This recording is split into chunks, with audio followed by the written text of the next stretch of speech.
Okay. I think we're live then.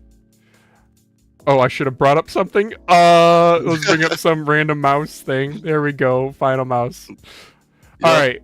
Hello, everyone. I'm Phalanges. I'm Jonas from MaxGaming. And I'm Zach. Welcome to Mousecast. I'm Jonas from MaxGaming. And I'm Zach. Wait, my bad. Professional podcasters, by the way. Subscribe, guys. We do this every single week. Join our Discord. That's the best way to engage with us, gentlemen. Starting with Daz. What's on your desk right now?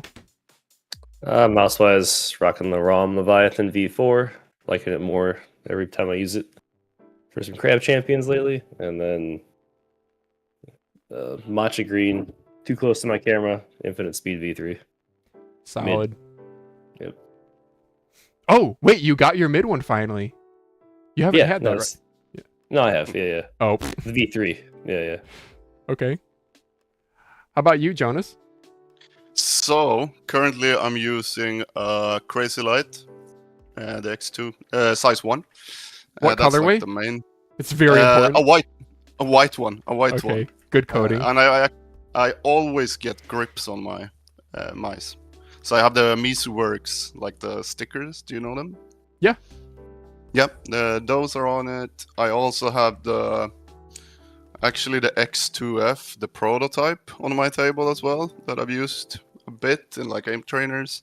And then I have a Razer Naga wired with Obsidian Airs on it for some reason. Because you play MMOs?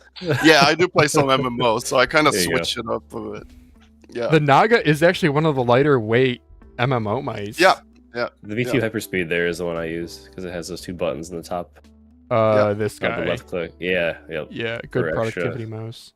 It's just like I used to play World of Warcraft for so long, so Me when too. I do play it, I gotta have the Naga. I can't do without it. It's kind of yeah. Phalanges can leave. We'll just talk about WoW the whole time. Yep, let's go.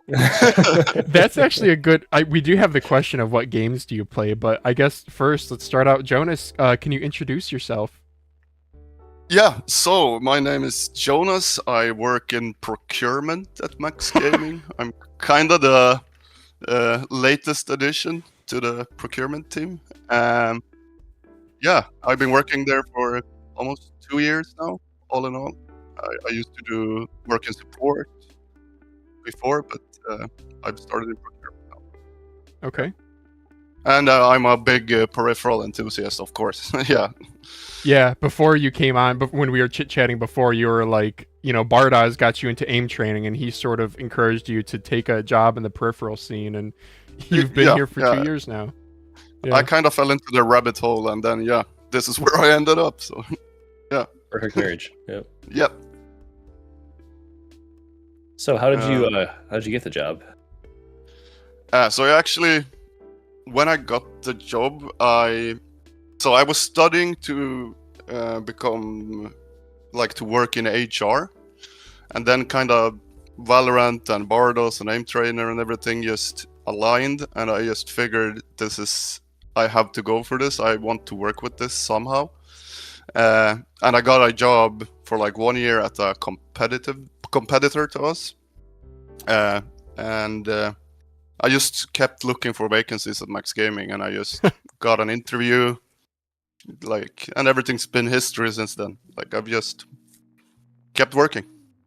Huh. Yeah. Okay. And so can you tell us a bit about what you actually do? What is procurement or purchasing for the people who have no idea? So, of course, we deal with a lot of day-to-day stuff, like keeping everything in stock, keeping eyes on deliveries, and making sure everything works on the website and everything. And other than that, we scout for new stuff all the time to keep talking to different brands, and it's kind of all around. Yeah, you said you make sure the website keeps working. Have you ever had any random interesting technical issues that you guys had to fix? And I guess who works on the website in that way? We do have people that work with that 100%.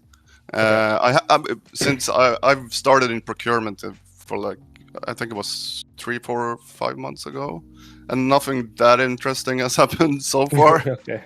So, but for sure, in the history, there's probably been tons. Yeah. All right. Here's sort of a fun one, I think. What kind of mice sort of sell better than most people would think, or just like don't really move stock at all? Oh yeah. What mice better than? I A think suit- we're at such a interesting spot. Like, if you just look back at the peripheral scene, like 3, 4, 5 years ago, we didn't have that many options as we do today. Like, I think the good thing with us is there's always something for like everyone. You can always find something out of interest. Yeah. I don't know. I'm not sure if that answers the question, but yeah. This I can sort by most popular here. So we have like dot skates, Artisan dot skates. You guys Yep. carrying Artisan? That's cool. Oh, that makes sense. Yeah. Yeah. Yeah, hit scan hyper. I don't know if this is like true, but Maya X, G Pro X Super Light, Crazy Light. This is probably quite recently, but yeah, this does look accurate. Beast X, yeah. We've actually had the Artisan for quite some time. Yeah. So We've been working with them. can you tell us? Okay, so like Artisan is a very well known brand that everyone, you know, they set the standard for a lot of different things like pads. Yep. They're kind of a no brainer if you can get them. But what about lesser known brands? How do you go about vetting? You said scouting for lesser known brands. I'd say scouting. Like, it was funny before we started the podcast. I kind of told you as well. Like, one of the reasons I decided to like bring raw M mice into the store was because I saw you guys talking about it. I saw your breakdowns and everything. Like, I just scout what the community wants. I keep a close eye on mouse reviews as well on Reddit. Yeah, just making sure to follow all the social media accounts that's buzzing. And Yeah, ROM has pretty good stuff. You've been really enjoying the Leviathan, right, Daz? Yeah. When I unboxed it, I was like, oh, it's just a Viper-ish clone, but it just feels so solid and consistent. And it's just like a little bit safer. It is, yeah. Yep. And we did bring in all the ES21 Pro, the SH1 Pro before we got the Leviathan. And yeah, I got a chance to like actually try their products, and I was like, yeah, for sure. Super solid. Yep. I'm sorry, I'm gonna cut in line here, Daz. We're trying to do a thing where like we go back and forth to make it more even, but I did want to rephrase this one. What about any brands? Do you ever have brands approach you wanting to stock through you guys, but you guys say no for one reason or another? Does that happen? Of course, we can't stock everyone. That's for sure. Yeah, that does happen. Absolutely. So where do you draw the line? I think it's case by case there. Like, if I just go on Amazon and I search gaming mouse, and I just search, okay, so like, I mean, people know Gravistar and Attack Shark and VGM, like Red Dragon. Yeah. Like, my seniors has been doing this for a long time, and you kind of get a gut feel for it, and then you have like all the other brands. I'd say, yeah, it's case by case. For sure. Okay. Yeah. There's no easy answer to it. Okay. That's fair. Yeah, I would imagine like if you see something being hyped up a lot on r/mouse review, then maybe that's, you know, you want to get one in hand first to evaluate and to see if it's worthwhile, right? Absolutely. And yeah. That's what you did with HitScan. Yeah. That's true. Yeah. So I guess like how far in advance before like a product releases do you sort of get into talks with the company? Do you ever like start way ahead of time and have a mouse like right at launch? It does vary. It does vary a lot. Okay. I remember with the HitScan, I got to try it out like maybe a month before we decided to go with it. And when I took it out of the box, I was like, "This is going to be the mouse of the year for sure. This is we have to go with this." And yeah, they've been a staple ever since.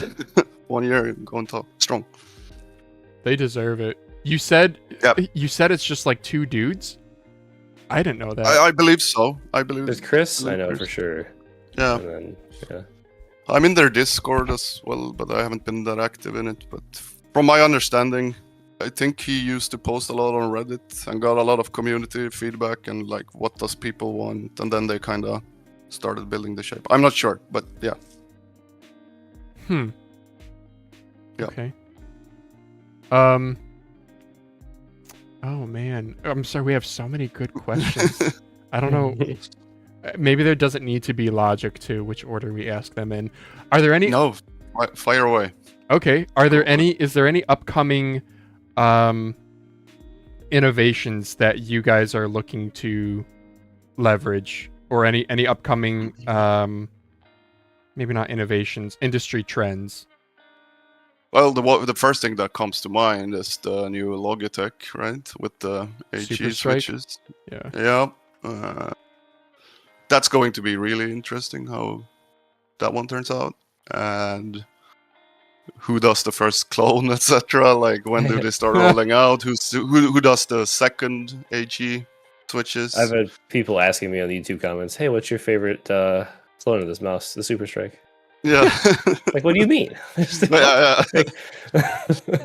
Yeah. It's just- ATK A9, which they did the new colorway. What is it? But they want the Super Strike functionality. And it's just like, that's just not out there yet. Yeah, exactly. Right. Yeah. Shameless though. Yeah, That's- quite. yeah. It does look cool as well. But yeah, I get Yeah, the it does. Yeah. aesthetic, yeah. Man. But yeah, that's when it comes to mice, that's the one thing that does come to mind. Like, that's going to be super interesting to try out when we get the chance to. Yeah.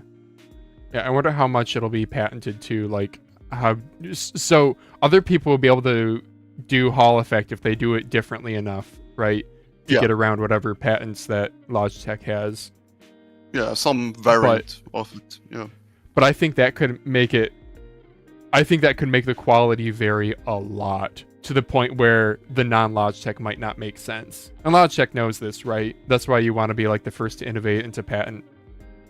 Yeah. In a way, it's kind of the same way that Wooting went, right? Like, they were the first ones that implemented the electro switches and stuff. Yeah, for keyboards. Yeah, but now look at that. I don't know, Dads. You review keyboards. Is Wooting still irrelevant going into 2026? I mean, everyone's talking about this 60HE V2 now. And I never tried the 80HE, and I heard there were large quality improvements, but I do not have Wooting's ear, so I can't speak to the latest stuff. I was an early founder for the 60HE, so I got an early version of it. So yeah. Okay. I think it was really, really good for its time when it dropped, and the moddability was awesome. Yeah. And I think the new one's probably cut all the way up. So yeah. I just don't want to see them Cherry. Is it GmbH stock? Oh wow, they're up today, but here's their 5-year chart. Yeah. I don't want this to happen to Wooting. No. Yeah, because Cherry, they were kind of innovators. They were like the standard for mechanical switches and keyboards. Mm-hmm. Yeah. Yeah, I don't know. People's been really enjoying the new V2. It seems like people been enjoying the V2 of the 60HE. Oh yeah. Yeah. Yeah. It's been rave reviews across the board. Yeah. Yeah. Here's a completely random question. Do you have any mouse YouTubers that you watch on a regular basis? Do you wake up and have aim a dash with your coffee, or how does it? Yeah, no, for sure. I watch both of you guys. I aim adapt, Boardsy. Honored. Boardsy was the first one for sure. He's the biggest. I think that's the common answer. Yeah. Boardsy. And the guest you had on last week, Yaku, for sure. Always watch Yaku. He's like probably the biggest one that is closest to EU, like review wise. So he does. He has great reviews. They're very in depth. His Leviathan Yeah. video is doing awesome too, which is good to see. Yep. Because he Yep. took a break. Yeah, came back. Bro, look at how giant his sleeves are. Jake is getting called out. Yeah. I envy his camera angle being so high. I actually bought the arm he recommended on stream. Oh, so yeah? Try to implement it, yeah. Oh man, you got a tight setup though, because you're right next to your work setup too. Yeah, you can see I barely have space to lift my mouse pad with how it's currently condensed. Yeah. Yeah. Okay. Yeah, no, I think he makes really nice videos. I watch almost all of them. As I said earlier, I at work I usually listen to your podcast if it's a new episode out. Like, yeah. Oh, Jake's in chat. He asked you Yeah. how you're liking your OLED. I'm loving it. I'm loving the new OLED. Yeah. Are we all It's been OLED so- filled now? Yeah, I think so. It's been awesome to play like Counter-Strike, Valorant on this. It Yeah. feels so good in Kovacs. You can just sit like Yeah. 480 FPS, like consistent. Yeah. Yeah. Yeah. And I don't know, the whole Zowie stuff, like, oh well, we can get 540 hertz. I don't know. I think they're up to 600 now, right? Yeah, They there do was even a 600. 1000 Yeah. hertz I saw a teased. thumbnail for 1,000. Yeah, I didn't watch that. Oh. Yeah, Okay. okay. World's first. Oh wait, Get your this is new graphics 600. card ready. Let's go. Okay. Philips and AOC announced world's first. Okay. 500 hertz native, 1000 hertz at 1080p in an alt mode, and it Okay. is. Is it? 27. Oh, it's IPS. It's not. Wait, It really? says in line with IPS tech. Oh, Uh-huh. okay. Yeah. Okay, 1 millisecond grade to grade. It's gonna be TN, I bet. Probably. Yeah. Yeah, I'll take OLED 480 hertz over that. Yeah. Agreed. Here's a question. How has Yep. the rise of, courtesy of ChatGPT, how has the rise of smaller boutique brands such as Lamzu, they mentioned Pulsar and Endgame Gear as boutique brands, but I don't know, such as Lamzu, ATK Mchos, how has that impacted your distributor strategy? Well, that's kind of the thing. Like, we kind of want to stay on top of these brands. Like, as I earlier said, we scout Reddit and everything. It's just a fact that we need to have these products. Our customers are kind of expecting us to carry these products. I think it's just shifted into that we need to be first. Like, that's what our customers expect. It hasn't impacted that much in that sense. But a lot of the brands, I feel like MaxGaming, at least in the EU, we are usually the first ones to carry, like, for example, Lamzu. We were the first ones to carry Pulsar. We've been selling Pulsar products for the longest in EU. Yeah, it's always one of the first Google results, even for me in the US. And obviously, I've never purchased just because of shipping costs. Yeah. But Yeah, so you guys that's are understandable. up there in SEO. Yeah. Yeah. I used to play this game. Oh, that's crazy. This I is so know. long ago. So Elo Shapes is another one. Speaking of first to get these like clone mice or other branded Yeah. mice. Yeah, dude, that's Yeah. one of the reasons I use Elo Shapes over like ratings is objectively better being able to do 3D scans comparisons. Yeah. But an outline is often enough, and more importantly, Yeah. he puts new stuff on, which is what The you Nest care is on there? about. Oh, interesting. Yeah. Yeah, Nest is Axel tried teeny to send me tiny. that, but their email domain is fried, so I couldn't respond. Oh, Anyway. It's gonna be super interesting with his mouse pads as well. Oh, yeah. The function. I'm really looking forward to it. See how that turns out. wait, whose mouse pads? Elo Shapes has mouse pads coming up, right? What? Yeah. Yeah, he's been doing Yeah. a lot of work on that. Yeah. I mean, it's at the top of the page. It's Oh, It's at I'm, the top. no, I'm sorry. I'm sorry. No. I it's was. coming soon. My bad. I thought you guys meant he was like developing one or. Releasing one. Yeah, no. Oh, Oh, okay. no, yeah. No, Maybe yeah, it this is. Who knows? But yeah.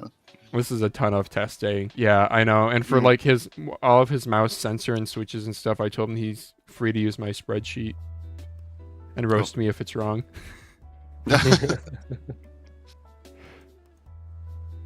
Daz, you want to ask one? I think it flows better when you just rule it. To be honest with Oh, okay. Okay, sure. My I eyes don't are know. darting all around the dock, and I'm just like struggling. Wait, where did he ask a question These last? are Like, what so- should I? There's so many good ones though, and if you guys in chat have any questions Thank you, too, AI. yeah, go Yeah. right ahead. Yeah, seriously. Jeez. Which brands are easiest to work with? I don't want to ask that. I do, but I'm not sure you can answer. And that's the Oh, thing. We have so many brands, and I think our purchasing department or unit, we're like, I think we're 6-7 people, like Okay. working with this. So it's kind of spread out. I have some. For example, I work closely with Raw M, as I Okay. earlier said. Yeah, it's yeah. Have you had to deal with? Here's one that Daz can Mhm. relate to. Have you had to deal with cultural barriers? Like, Yeah, like communications. Yeah, one that does come to mind is the battery thing for mice. It's always I'm not sure. Like they love the bigger batteries on some of these brands. They Exactly what do. Jake They was don't saying. They don't get the weight thing. Like that's for sure. Like a Western Eastern difference. And I do like me a mouse that has good battery life, but there has to be like a Don't balance make it a there. brick. Yeah. Yeah, and I don't make it a brick. I think Yeah. we're just getting so used to like the crazy lights, 35 grams, stuff like that. So I think our customers expect lighter mice by now. At least the enthusiast scene does, for sure. Yeah. Here was the poll results from last week that had a whopping Yeah. 12 participants, but nobody voted for 500 or 800. Exactly that. 2 people for 300. Everyone else 250 and lower. Yeah. I Especially talked with about this with no Nordic. JQ as well, and he just said that they just like bigger numbers for some reason. Yeah, it's kind of like the DPI thing, you know. Like they always used to market mice with like this one has 50k DPI for some reason. It's just bigger number. Yeah. Yeah. But it also means a higher weight, which is not good. But then they'll just lie about it Yep. anyway. Like the Kaisona Jupiter advertised at 43 on the box, then 46 online, and then actually comes in at 52. Yeah. Yeah. I don't know. And I can kind of forgive the box because, like, it's already printed, whatever. But Yeah. keeping it online as the wrong number, no excuse. No. How do negotiations typically work with gaming peripheral brands? Like, do you talk? Maybe that's too. Yeah, sure. I'll leave it vague. Negotiations. Like we communicate constantly with these brands. Like it's more like we build a relationship with them in a way. Like we just Okay. yeah. It's hard for me to go into negotiations, but from my own experience, and I can only talk for myself, it's been really fun. Like they are all super understanding and easy to communicate with. Yeah. Okay. I guess more specifically, what Yeah. I guess I wanted to get into was, what do you see as the difference between, in your words, what's the difference between a factory and a brand?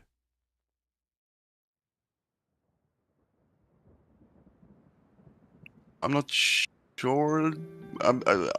Personally, I don't have that many like factories that I talk to. I always talk to like brand Okay. representatives, I'd say. So yeah, I don't have a good answer to this question, unfortunately. No, that is a good answer. So, for Yeah. example, we've had Matrova on the podcast before. Matrova has been making mouse pads for 4 going on 5 years, is my understanding. But Matrova as a brand did not exist before. They created the brand to market to regions outside of China. Yeah. So I thought that was interesting because they are very close, because they're a manufacturer, they're quick to implement changes. They seem to be a little bit, sometimes the factory isn't always as connected with what the consumer wants because they're just so focused on manufacturing. So I guess, think that's just a specific example in a way, because I don't know that many that actually are a manufacturer as well. Like from my knowledge. At Okay. least. Yeah. Okay. Earlier we talked It's about about me. bigger. Flashing that Matrova vein, the charity edition of the Matrova vein. You want to Yep. show it off? I just got this in. Yeah, it's got some interesting art there. Cool. But as you can see, it came rolled, and I have not managed to flatten it out yet. So, not thrilled about that, but we'll see. Yeah. I You was said having it's some sensor issues trying to use it in game because of the like roll at the top still. Because Oh, it wouldn't catch. Yeah, so I need to get some glass pads and stack them on top. another use for your glass pads. Yeah, my mountain of glass pads. What a world. Sure. Consumer advice. What's the most overrated spec you see consumers focusing on? And maybe Besides don't DPI. put. Yeah. Perhaps DPI. Yeah. Yeah. So normies, right? Like Yeah.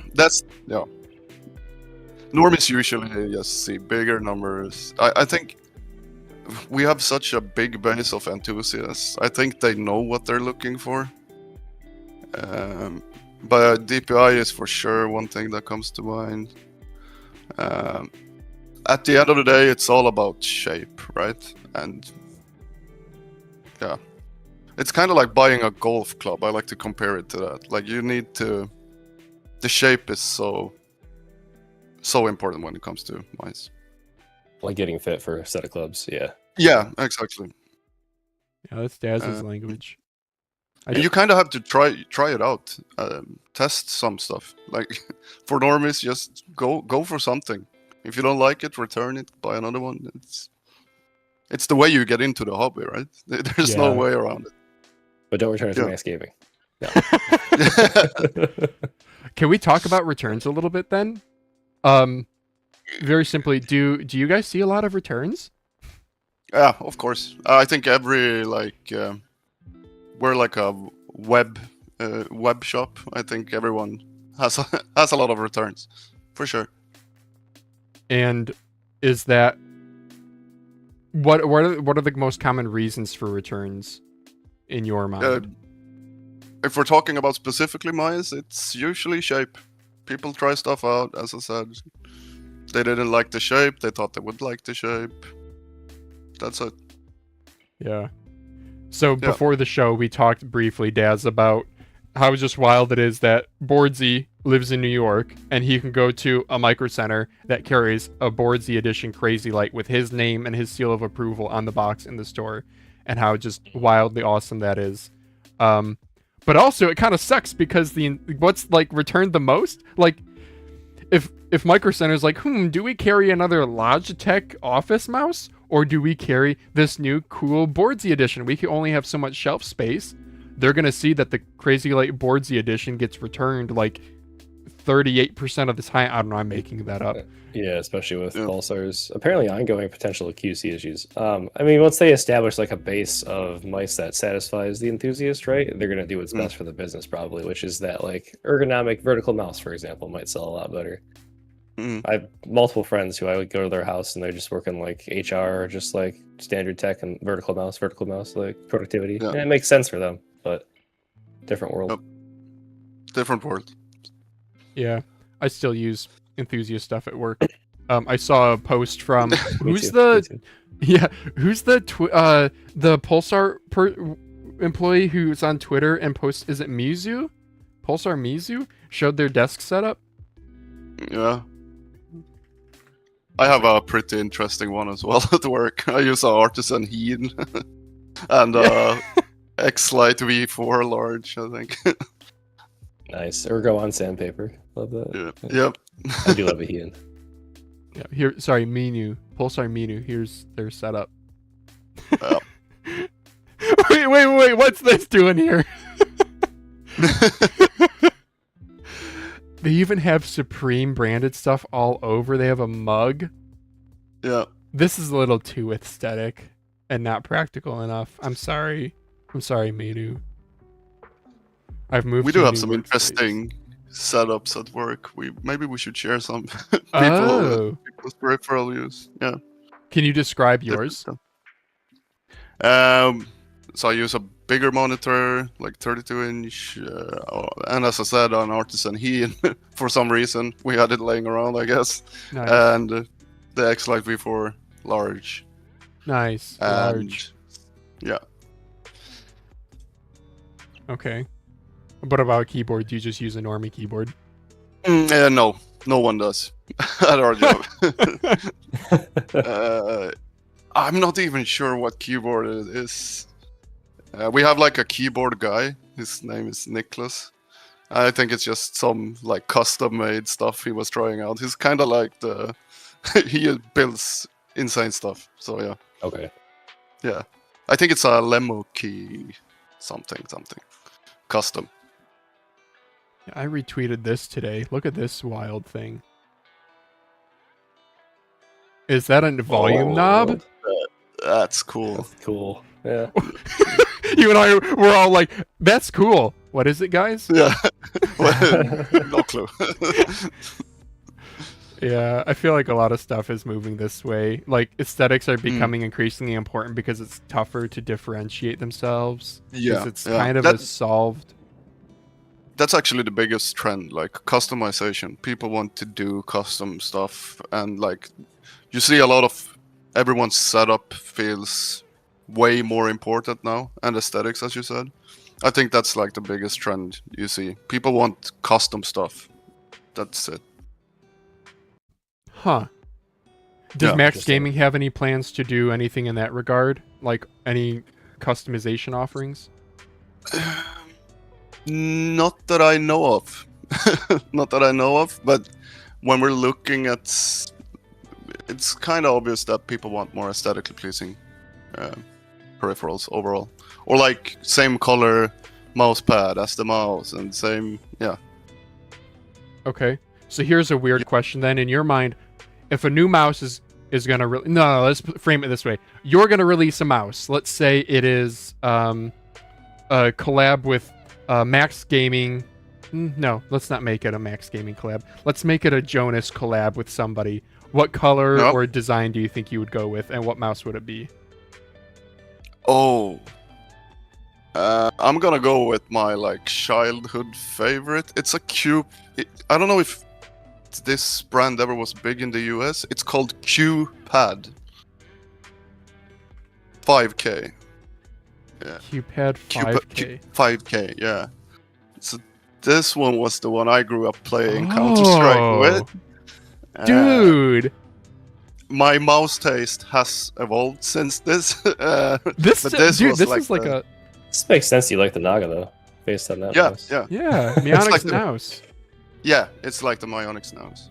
But it's I really used to love this shape a lot. Yeah. I would just think it would be interesting to see it way lighter, wireless. Yeah. Okay. What about I do color? believe cooler. I do some cool color. I do like. So I recently kind of changed my setup at home. It's been turning more towards white peripherals. I do something cool with white, I think. Yeah. Some black accents. Yeah, some black accents, clean looking. Yeah. And the white beauty. Huh. I do believe Cooler Master had one that was kind of close to this. 720? Yeah, exactly. I used to play with that. I love that little mouse. Yeah. I used to love it.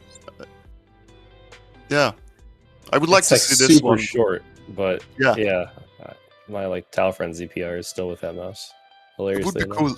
Would be cool to have it like even lighter, wireless, everything. I agree. Do you know anything, Jonas, about what happened to Cooler Master?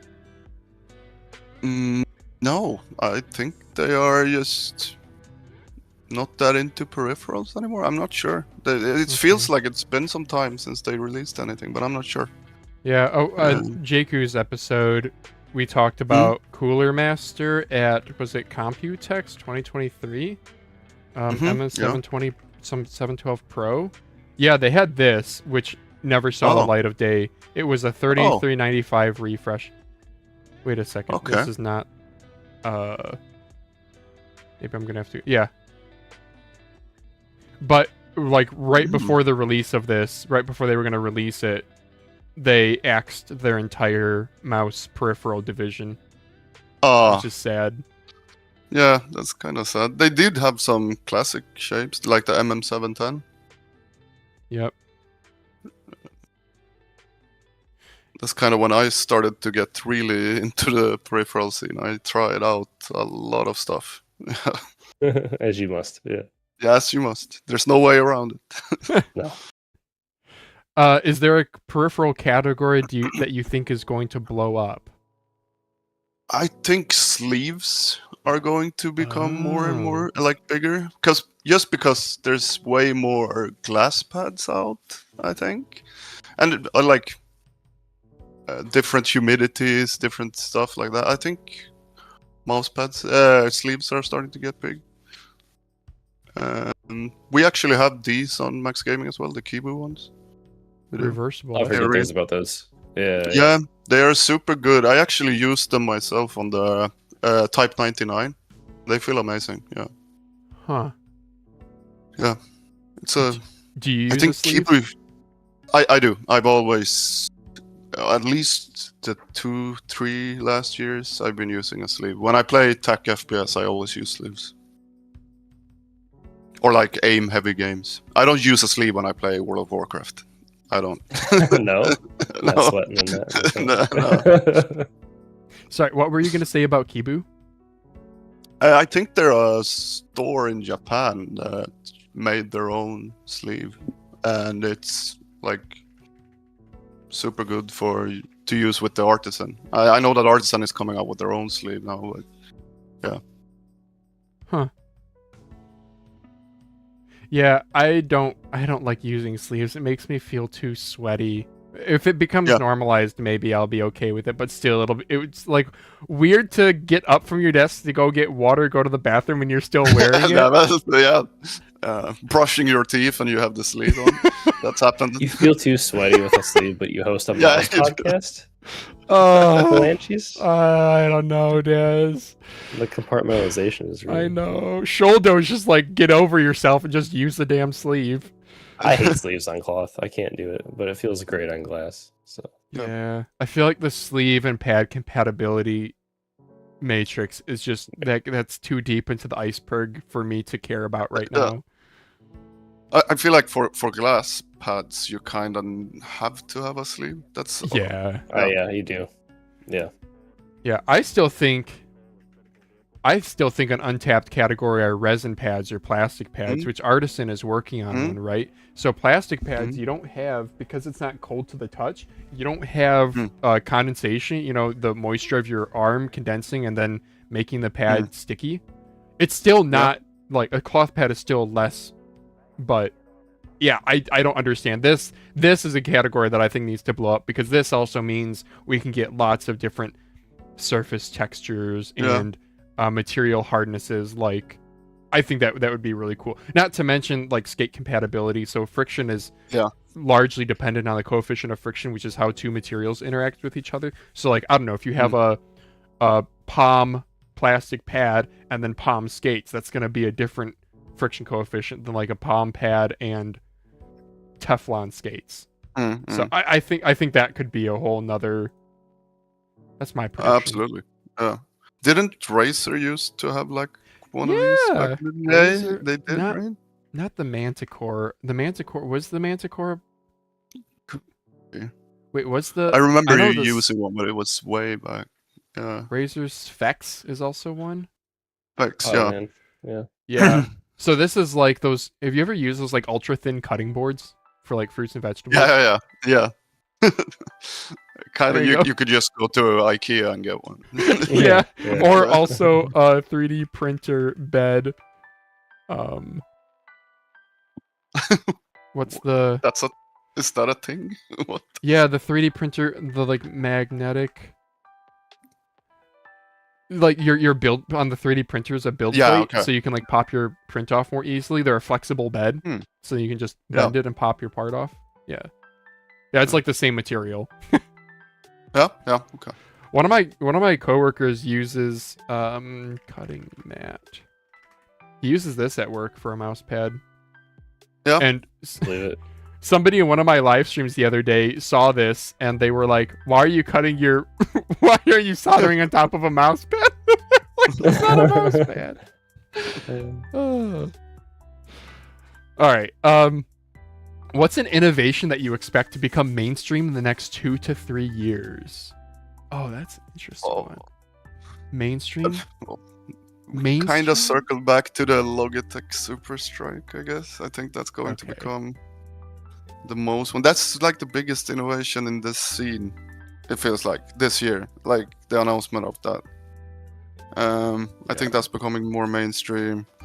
I think we're gonna see the same with the Super Strike as we did with the HE switches for keyboards. It feels like that, yeah.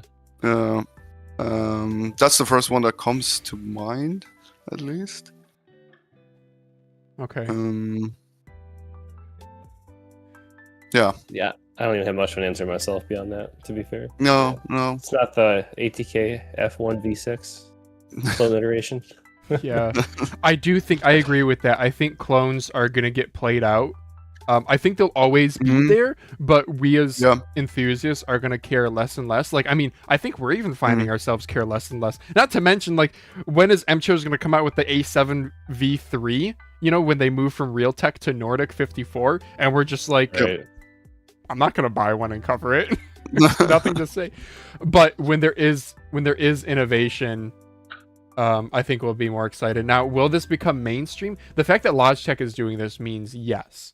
But otherwise, I would like to see clones becoming more mainstream. We're going to talk later about Brokey using a WLMouse at a CS2 event, this is nothing new.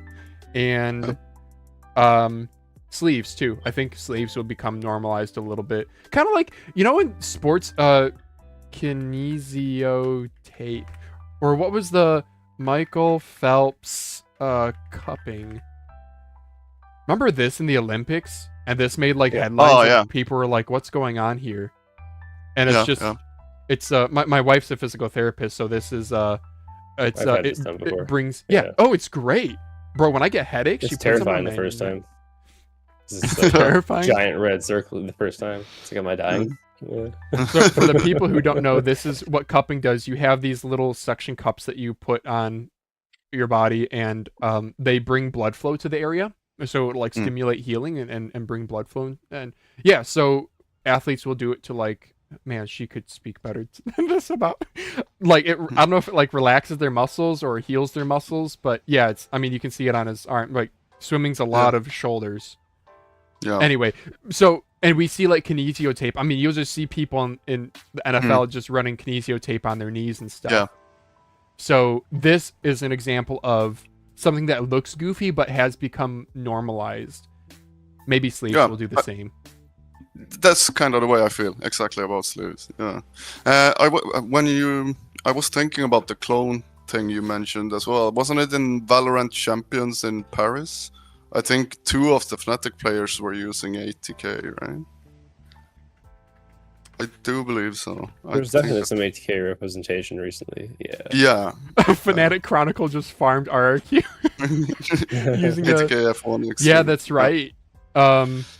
Yeah, Chronicle, and he talked on. There was a YouTube video where he talked with some other guy on like Discord or something, and the guy in Discord was like, "Yeah, GPX. You use GPX?" And he was like, "No, I use ATK A9." And he's like, "You mean GPX?" The other guy was not getting that it's a clone, and Chronicle was just like, "Yeah, it's like a super light, but for me it's better." He's like, it's lighter and I like the clicks. Yeah, I know he used the La Onda mouse pads really early as well for a long time. Yeah.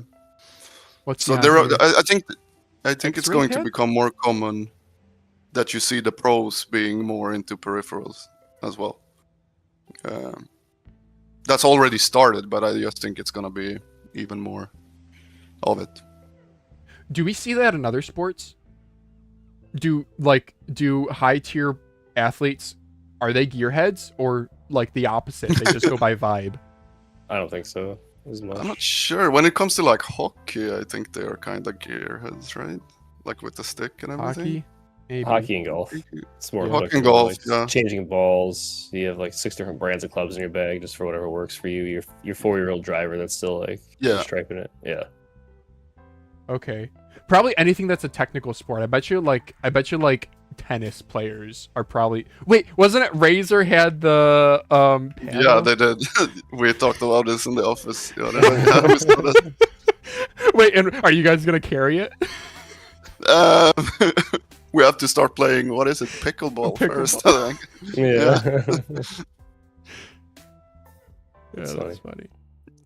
I think it's kind of cool that they branch out as well. Like, why not? It's just fun, right? Like, in one way. Do you think shapes will start diversifying again, or are we in a safe shape era forever? I think the year of 2026 will be the year of the shapes. We're gonna see a lot of fun shapes. I think so. Or, I know so for a fact for some brands. It's going to be... So you spoke very authoritatively there, so... Yeah, it's going to be an interesting year, at least for some brands, yeah. When it comes to shape, I think they're starting to realize that. They have to, like, gamble a bit on the shapes. Yeah, try and differentiate. Yeah, differentiate. Okay. Yeah. Huh. Are there any old exciting for me? Yeah. Sorry? As a reviewer, I'm happy. Yeah. Yeah. Are there any old shapes that... Sorry, go ahead. No, sure, shoot. Go. Are there any... Oh, not a jet. Are there any old shapes you would like to see revived? I know you mentioned earlier the Q-Pad 5K. 5K, yeah, that's one that comes to mind. It used to be the G703, but we have the T-Evolutions now, right? So, is there anyone... I would like to see some of the, like, Steel series. I would like to see them bring back some of the, like, older shapes. That would be interesting. Yeah, like the Sensei. I used to play with that way before. There might be some copies or like clones of it. I'm not sure. They used to have some interesting one. Like, yeah. Yeah, I would really like to see. Oh man, I would like to see a Logitech G400, aka MX518, MX510. Yeah. It's like not the best shape. It's just weird. I also would love to see. Yeah. Oh man, Daz, do you have any either? I mean, going like way back. I even like this mouse. I didn't really use FPS mice until like 2016, 17. So I remember 720 as my top female lightweight. Were you a Naga enjoyer way back? Yeah, that and like Corsair Scimitar or Skimitar, whatever you want to call it. Yeah, I would just use my mouse and shooters before that. Yeah, or just I was console heavy, Xbox, PlayStation before then. Yeah. Then I acquired money, built a PC. So yeah, it'd be good to see like an actually good, like imagine if like a WLMouse came out with an MMO mouse. That actually would be cool, right? That would be Please cool. do make a mouse for MMOs that weighs less than 2,000 grams. Yeah, yes. The Air X9 is the lightest one, but that thing is a behemoth. I can't use it. The side buttons don't work for my hands. So, okay, WoW players, how many side buttons is ideal? I only usually use 9. Yeah, that's the same for me. I use 3 rows. Exactly. I can't comfortably pull my thumb all the way back or like reach the front. Yeah, exactly. So, I had one of these briefly. Yeah. So, out of these 3 attachments, which one are you maining? Just standard. Yeah, 100%. Yeah. The middle one's I think intended for MOBAs. I want to say is how it was marketed. Yeah. Yeah, it was marketed towards League, right? I think. Yep. Yeah, if I remember. Yeah. What about MaxGaming? Have you guys ever tried Hall Effect? I don't even know what to search for. You know the like one-handed keyboards, one-handed. Yeah. I used one like the Razer Orb Weaver and stuff. Yeah. Oh yeah. Yeah, I used to play with one way back when I played Combat Arms when I was really young. Hey, yeah. I think that's gonna make a comeback. The smaller gamepads, yeah, for sure. like this with HE. Why not? Just save space on your setup. I think. Man, back when I played Cataclysm, we were raiding Dragon Soul. We had a hunter who used one of these, but then he played on a one-button macro, so we just gave him crap all the time because he didn't need this. Just use all the buttons for different pets or something. Yeah. Yeah, like made his own.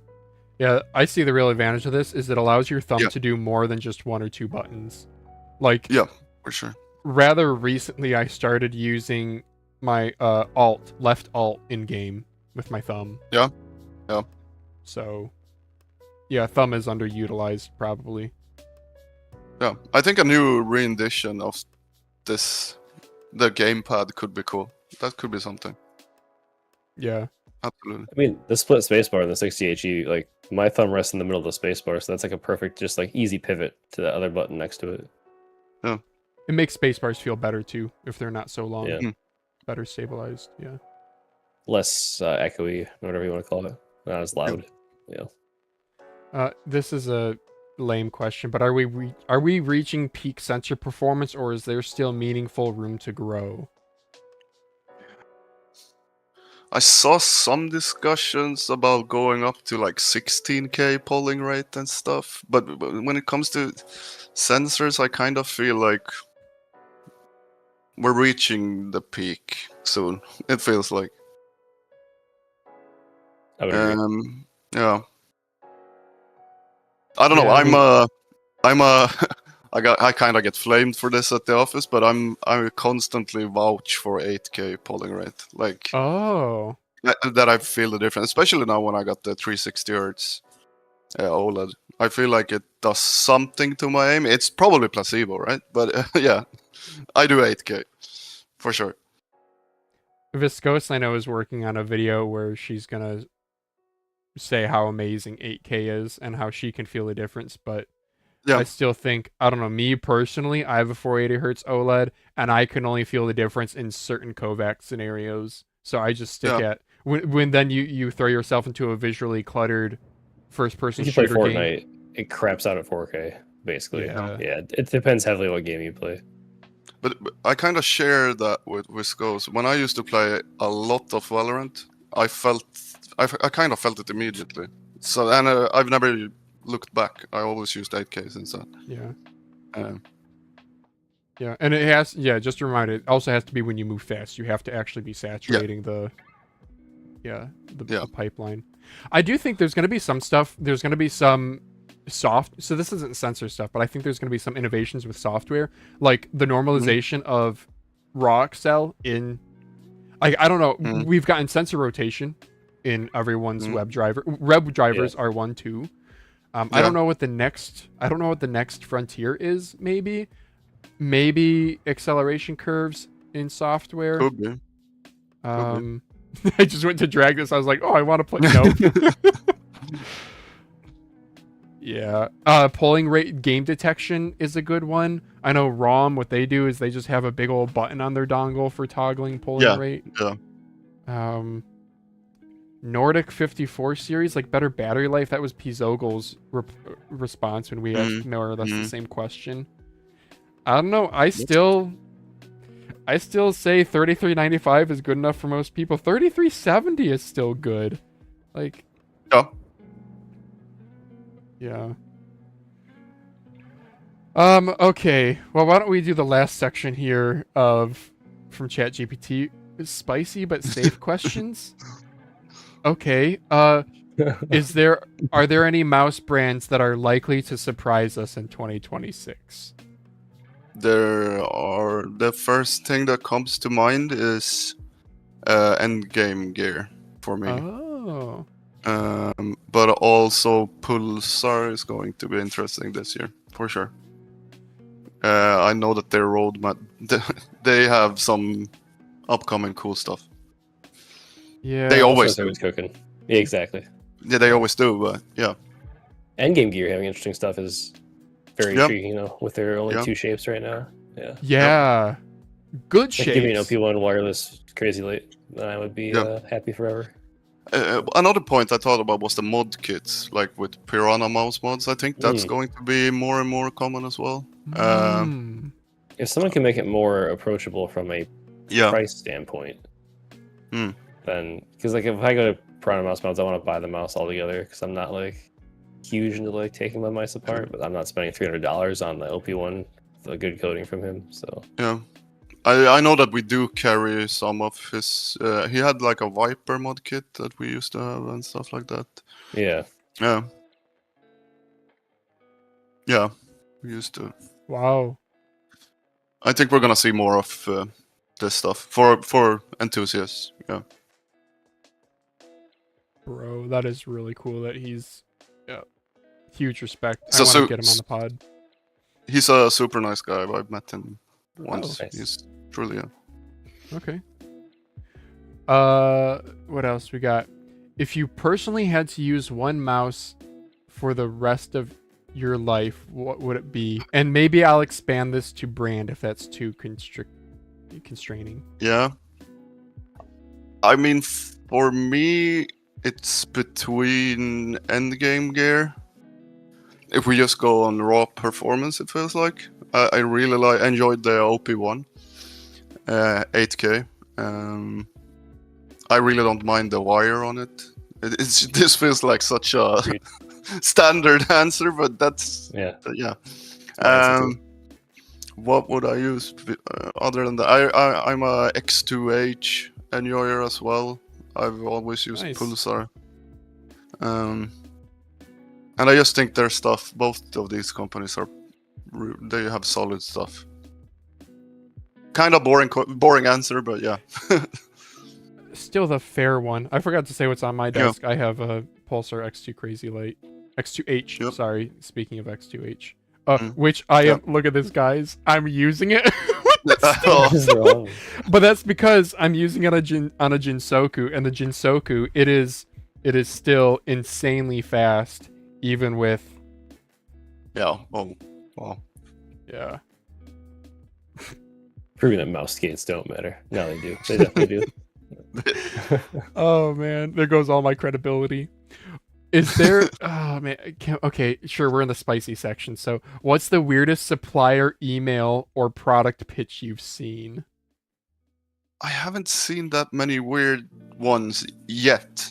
I've heard about some, but I haven't seen personally myself. I haven't seen so weird ones. Not yet. Not yet. Maybe yeah. I'll have to come. I'll have to come back when I have a like 1 year experience, and then we'll circle back to this point for sure. Oh, what am I looking What at, dude? is Oh this? no. Oh man, I don't know if I can show this on stream. Yeah. I forgot to mention, yeah, pen mice. Do you think pen mice, like stylus mice, will be a thing? Ever go I mainstream? remember seeing this one guy that was. I think he used like the tablet pen thing to become immortal in Valorant or something. Oh.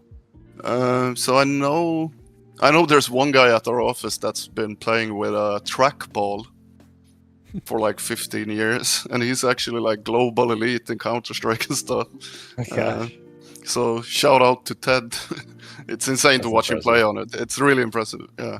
Yeah. Maybe that could be something. I'm not sure. I know that they're really popular in like Japan, trackballs, for some reason. Yeah.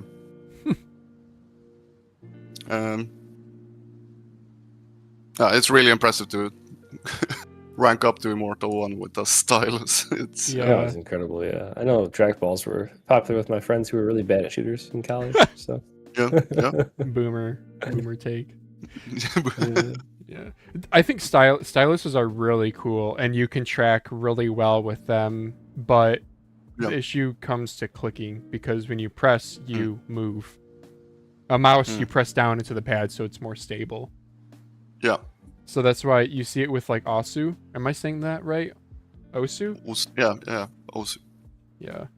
But something like tack shooter, I feel like that's tough, because you're just gonna click and by clicking down, you're gonna move off their head. yeah. They won't talk about your one taps. What's a Talk discontinued? about my one taps. I forgot about that. What's a discontinued mouse that you wish would come back? Oh. Well, the QPad 5K that we already mentioned, that would be cool to see. And there's not that many. What did I use to? I think the one that Razer released now, the one with was it the Diamondback? Oh, that's a good take. Yeah. Yeah, very narrow mouse. Yeah, very narrow. That would be cool. Elongated egg. Yeah. Yeah. Razer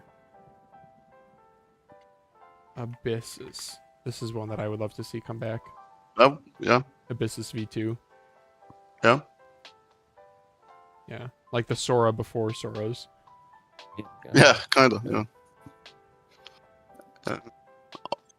I don't have that many other than that. I feel like the peripheral scene is in such a good state. There's shapes, there's clones, there's everything. Like, nothing that comes to mind except the 5K Cupid, of course. Yeah. It'll hit you and like you'll be like trying to fall asleep and then you'll be like, I should have said this answer.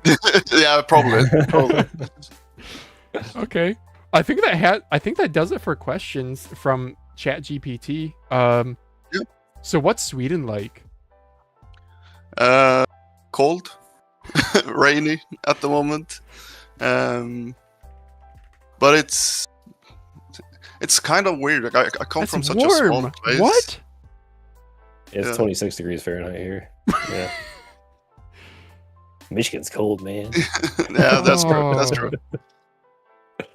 No, it's colder than a lot of the world, though. Like, I come from such a small town, so it's weird to live in Stockholm in a way, but I've kind of gotten used to it over the years, but yeah. 1.6 million? Okay. About 1 million? Okay. Yeah. Oh, yeah, 1 million. Okay. Yeah. Huh. I think my hometown is 13,000 people, something, 13K. So, yeah. Okay. It's exactly how my college town was, yeah. It's a way different feel. Yep. Yeah. Yeah. But it's a beautiful city. It truly is. Like the old town and everything. It's Elo Shape's calling for the Modelo minus in the chat. Modelo minus, yeah. We do need another flat like FK type mice. I don't know where they went. Why do we have 80 million EC and GPX clones? Where FK clone? So we already asked you what you do for work, obviously. What did you study? Did you go to college and study anything? Yeah, I studied HR, but then I kind of got more and more into Valorant and the peripheral scene, and I just figured I would pursue that instead. And then I just aimed at getting a job at MaxGaming, which turned out great, and there I am. Yeah. Do you have to be an extrovert to be successful in HR? I think it helps, for sure. I used to study HR/psychology, like a 3-year program. Okay. A lot of the people were extroverts in my class, if I recall correctly. Yeah. That tracks, yeah. There's a lot of like online interaction. Like most of my interactions with HR are just like cases. I'm just like, it's all typing back and forth. But yeah, there are some like hard calls that you have. So yeah, still, I think at the end of the day, as long as you care about people, it doesn't really matter. Yeah. I saw, so one of my coworkers does a poll every day on her little whiteboard at her cubicle, and hers was, where would you rather vacation?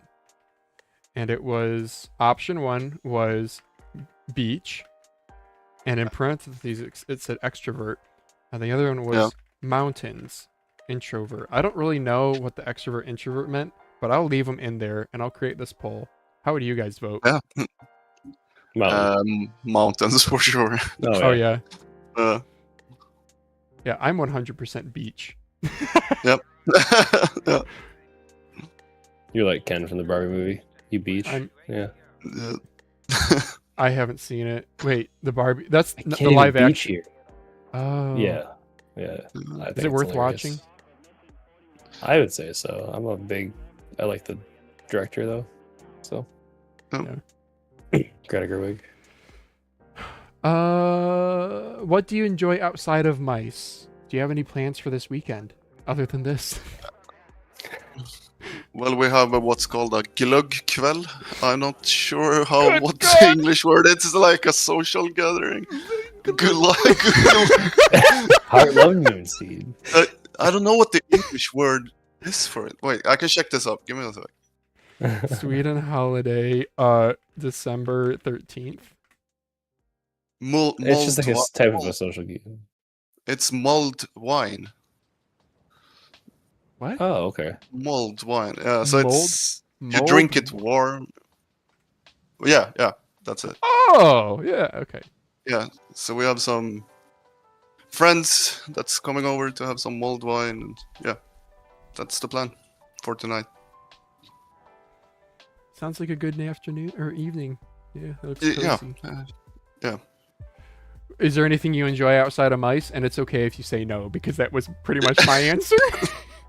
It's not that much. I like watching some soccer, some hockey sometimes. Hockey is for sure my favorite sports to watch. Just hanging out with friends, I guess. Not that much. Like I like mice. I like I like gaming and mice. That's kind of my main hobby. How about what games That's do what you I play do. with said mice? Oh, I played everything. As I said, Combat Arms way back in the day. I used to play. Terrible game, by the way. Yeah. The microtransactions. I used to play like ESL, like a league thing in Combat Arms. Yeah. Okay. And stuff. That's Yeah, kind of where my FPS thing got started. Did you play in Woggle? Wasn't that just purely for North America? Oh, it might have think. been. Okay. Yeah. It might have been, but I followed the scene there. I did. A lot of CS 1.6, World of Warcraft, as mentioned. When Valorant came out, WoW? I do still play some WoW, but when I play WoW these days, it's just like I log in on my Dwarf Paladin and just run around doing Get quests. some transmog, do some Yeah. quests. Yeah. It's No kind of hardcore writing. like it's kind of meditative in a way for me to just play WoW with the sounds. I sounds 100%, on and yeah, just- I feel that. Yeah, it's been a few I years for know. me, but it's been calling for that reason. Yeah. Yeah. It's kind of relaxing for me in a way. I should Nostalgic. go play Mop Classic because you can literally go farm. It's true. That's what I do. That's what I do. Yeah, there you go. Yeah. That's what I do. Yeah. Amazing. You feel like as you On get your older, hockey point. Oh yeah, I was gonna say on the hockey point. I'm a Detroit Red Wings fan, so we love our Swedish players. Yeah, I watched them play in Stockholm last year. Oh, that's I did. amazing. Yeah. wow, that's cool. I think it was last year. It was 2023. recently. Yeah. Yeah. There you go. Yep. I watched this game. It Yeah. was this one? Yeah. So the NHL does like some global games. Really? Yeah. That's cool. We're on a bit of a downturn at the moment, but not quite Nick Lidstrom, Henrik Zetterberg days. But you know, Yeah, but you have the young Swedish player now. I Edmondson, can't remember. I Lucas can't recall Raymond. his name. You have Raymond, but you have the 20-year-old, wasn't he? Is Emmett Finney from Sweden? No, right? Okay, I'll figure this out. I'll come back. Yeah. I thought he was in there. I got him on TikTok. Oh, nice. Oh, is Sandin Pelika? Yeah, I'm saying Pelican. his name Yeah. right. Okay, Pelika. Yeah, he's great. Yeah. But in hockey, I cheer for Finland. It's complicated, but yeah. Whoa. What? yeah.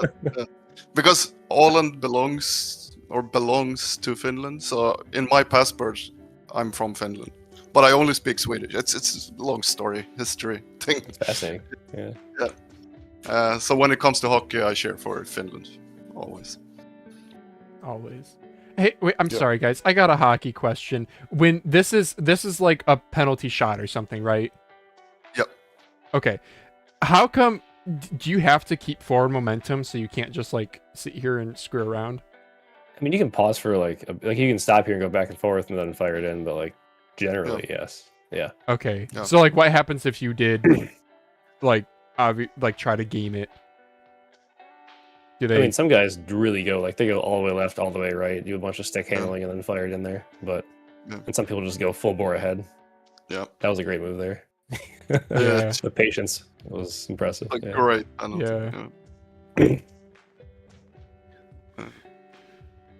Okay. Was there? Let's see. Is that the end of it all? Yeah. Okay. The last question is: do you have any questions for us? Do I? No.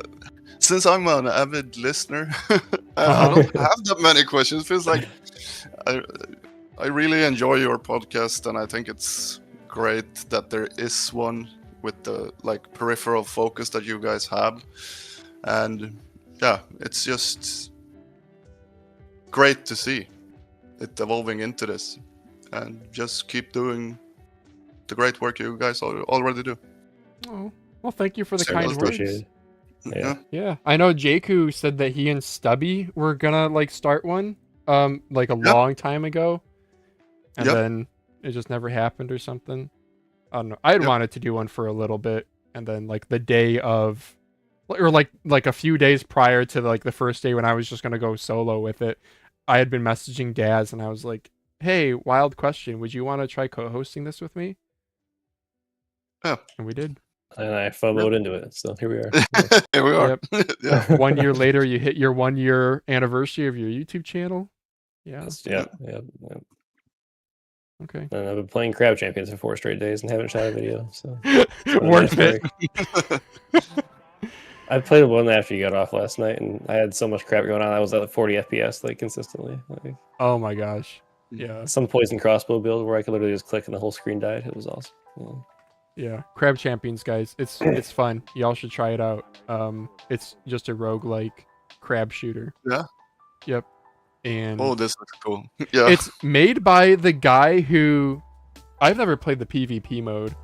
It's made by the guy who made the Crab Rave video. Crab Rave, right? Oh yeah. Yeah, Noise Storm. He's a DJ. He's not a frickin' developer, but he went and made himself a whole ass It's game. amazing.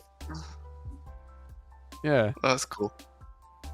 I wonder if this is like he used the game engine for the right? Probably, yeah. Because the movement, like this is like what? Well, not the dancing, but the movement in the game. It's like that's like the dash right there. Yeah. I That's just like remember the- this song from Linus Tech Tips, right? Like they used Yeah. to have it all the time for a while. That's great. All right. Okay. Well, I think that's it for questions. So yeah, thank you so much for hopping on, Jonas. This was a lot of fun. Thank you guys. It was super fun to be here. I'd love to come back sometime in the future so I can answer to the wonky emails and stuff. Yeah. Yeah, I would. Yeah, and Yeah. we should get. You said that Matthias also listens, and he might be down too, right? You could be down, yeah. I would also. We talked about this earlier. I really think you should get Bardos on the podcast if he's down to do it. I think he's a super interesting guy. Yeah.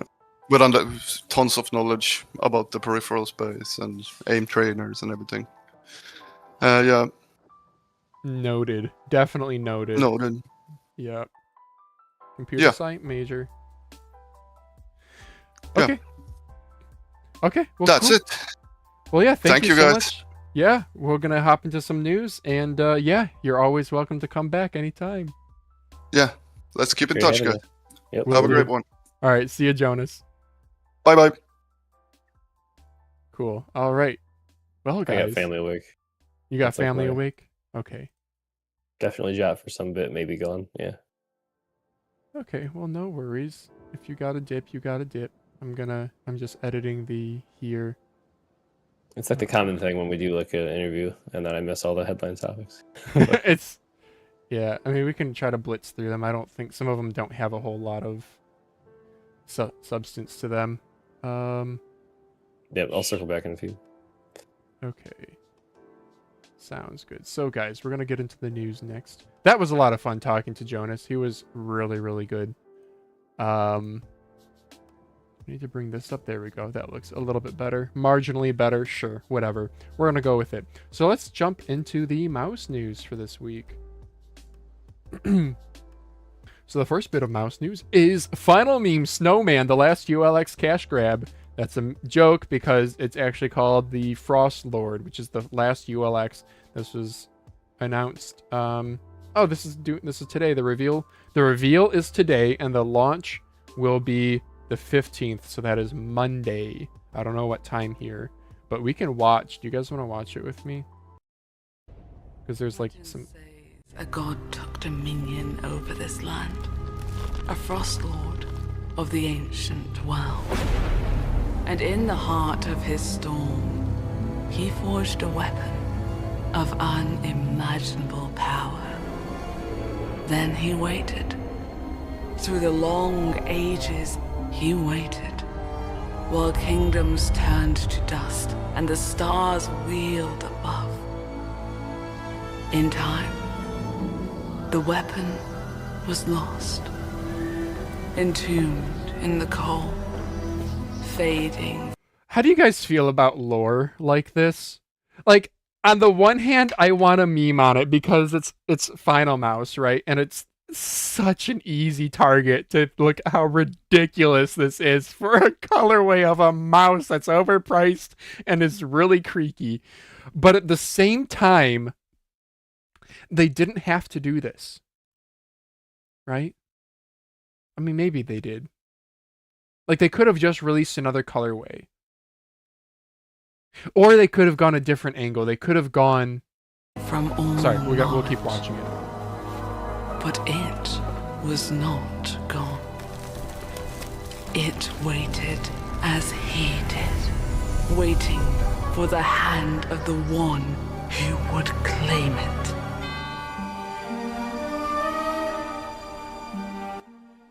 Imagine you're a voice actress and you get commissioned. You think they even you think they're too embarrassed? They're like, read this script about this Frostlord, and she's like, okay, sure, that sounds cool. So this has got to be for like a TV show or something, right?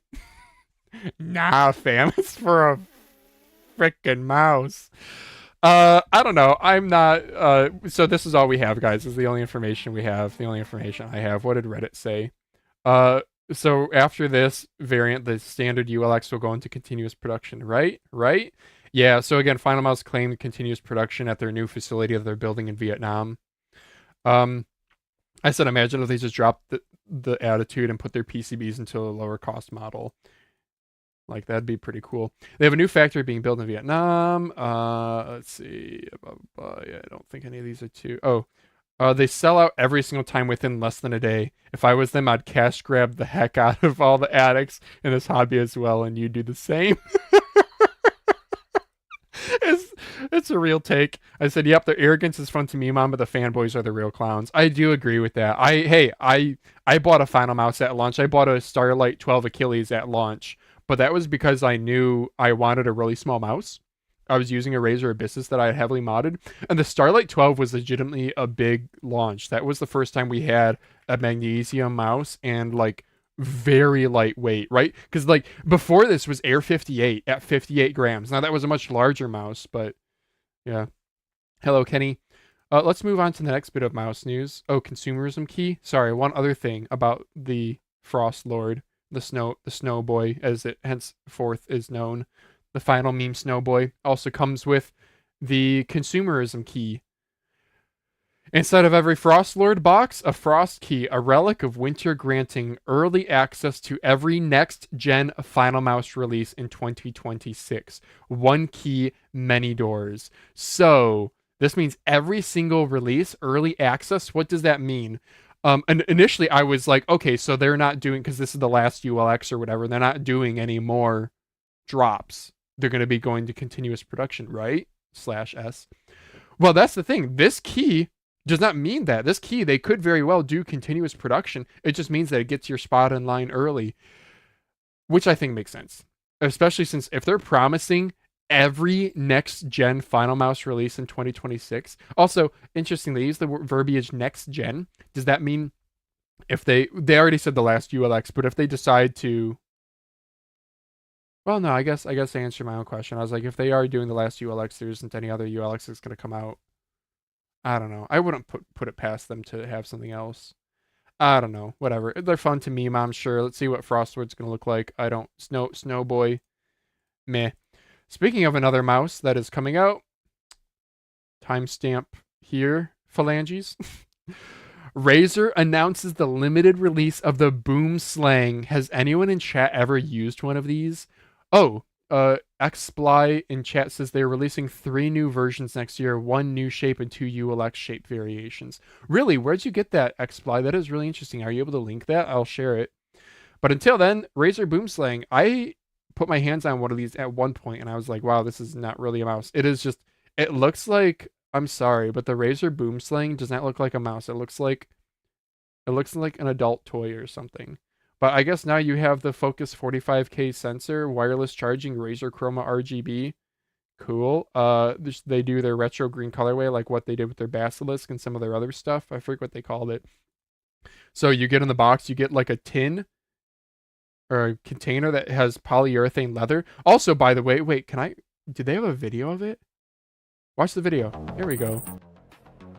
Yep, so originally came out in 2005. This was the original Boomsland. Wild shape, dude. Wild shape. I think was there a trackball version and that's why the hump was so like weird? A Legend Reforged. It's objectively not a good shape, you guys. It's just nostalgia. So yeah, 25K sensor, sure. If that's the real PCB, by the way, wait a second. Can we take a look at this? So huge PCB because yeah, wireless charging coil here. Huge PCB for the RGB LEDs on it. Yeah, see the stitching? It's polyurethane leather. So again, not real leather, polyurethane. It's like, you know, rubbery plastic. So I think that'll be more durable than their old rubber side grips, but you can just tell this is a vanity piece. This is for the collectors, limited to 1,337. Which is funny. I bet you like newbies don't even know, like newbies to the mouse scene don't even. Is this a millennial thing? Might be. Sure. So where's price? Do they have price here? Yeah, limited release. Do we have price? I bet you it's gonna be like $300. Focus Pro 45K, PO letter buttons, Gen 4 optical switches, wireless charging, magnetic dock, includes a set of glass skates, ships in a metal cookie tin. Sure. Have anything on price? Yeah, I don't know. It's going to be crazy expensive, though. I don't think everyone's actually going to use one. It's just for the collectors who are degenerates. Final Boy said that in the Discord. Okay, thank you, Xply. That's good to know. Finalmouse claimed to be using an MCU and sensor no one is currently using for the next gen. Watch, there's just going to be like a rebadged 54 series or something. Yeah, but those... Yeah, anyway. It also looks like it's maybe PU leather on the sides, too. It's just a piece that collectors are going to put on a shelf, so sure. Let's move on to the next bit of news. WLMouse Huan? Now available on AliExpress. It did officially launch. So, Rakuten 15% cash back for the American listeners. So the WLMouse Huan, again, we've talked about this on the show. The shape seems to be like Viper Mini meets Cyrox V6 or HTS. Jaku, I don't think he's still here, but if he was, maybe you should check this out, brother. I don't know if you can get into Finalmouse or WLMouse's DMs. Looks like they have one mystery colorway that's not announced yet. Daz and I both voted on this one looking the coolest, the black and gold. Why do we have 3 pink variants? Can somebody explain that to me? Razer is not wasting. They're done with the Viper Mini SE shape. They said they're after the Cobra. There were no more mice coming out that shape. So yeah, we have looks like a mid hump, somewhat tall. Buttons are decently located. Solid shell magnesium, diamond cut high gloss process. So anti-oxidation protective layer, light refracts like a brilliant diamond. Okay, more brilliant than magnesium. Okay, that's kind of cool. Sure. Can get behind that. Nordic H20 MCU. Oh, sorry, we should have music going. Nordic H20 MCU.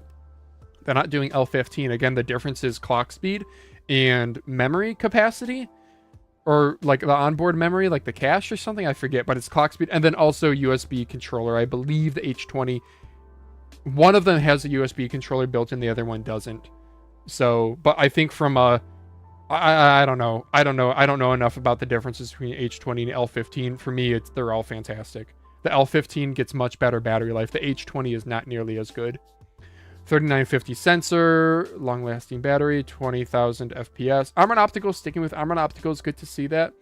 Magnesium frame plus plastic bottom. There's dimensions right there, 116 by 61 by 38. So yes, it's kind of a taller, small, medium mouse. 47 plus or minus 2 grams, so 49 grams. They're not going like insane with the weight reduction. It's going to be 49 grams solid shell magnesium, so sure. Think like Viper Mini SE. Armor Opticals, 3950, 300 milliamp hour battery. The receiver has like AI voice assistant in it too. So okay. There's these cringy ladies that you get with it too. The black and silver look really sharp, don't they? Wow, I usually don't like boring colors, but I'll take that silver if I had to do one of these default colors. Yeah. And then there's an unboxing video. You guys want to see an unboxing from WLMouse's official Twitter?